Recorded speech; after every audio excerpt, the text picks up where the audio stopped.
27.000 maturant në të gjithë vendin ju nënshtruan këtë të martë provimit të dytë të maturës shtetërore, atij të gjuhë letërsisë. Testimi i 597 maturantëve lushnjar nisi në orën 10 në 4 qendrat e përgatitura për ta. Shkolla 18 tetori Skënder Libohova, 4 dëshmorët Vath Korreshi dhe vazhdoi për 2 orë 30 minuta. Nxënësit vetëm me kartën e identitetit dhe stilolapsin u paraqitën 1 orë 30 minuta para nisjes së provimit në 10. Por përsëri u publikua në rrjetet sociale tezat e provimit të gjuhës shqipe dhe letërsisë. Ministria e Arsimit reagoi duke theksuar se procesi nuk cënohet.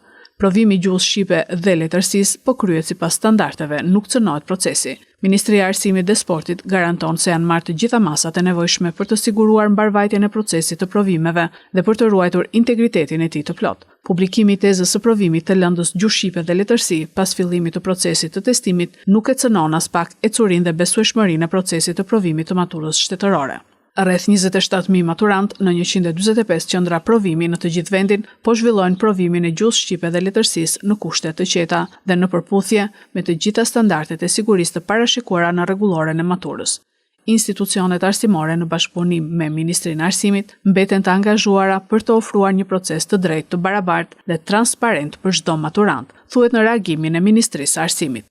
Provimi i parë ishte ai gjuhës së huaj që u zhvillua në 3 qershor. Ndërkohë, më 17 qershor, maturantët do të vijojnë me matematikën dhe do ta mbyllin sezonin me provimin me zgjedhje më 24 qershor.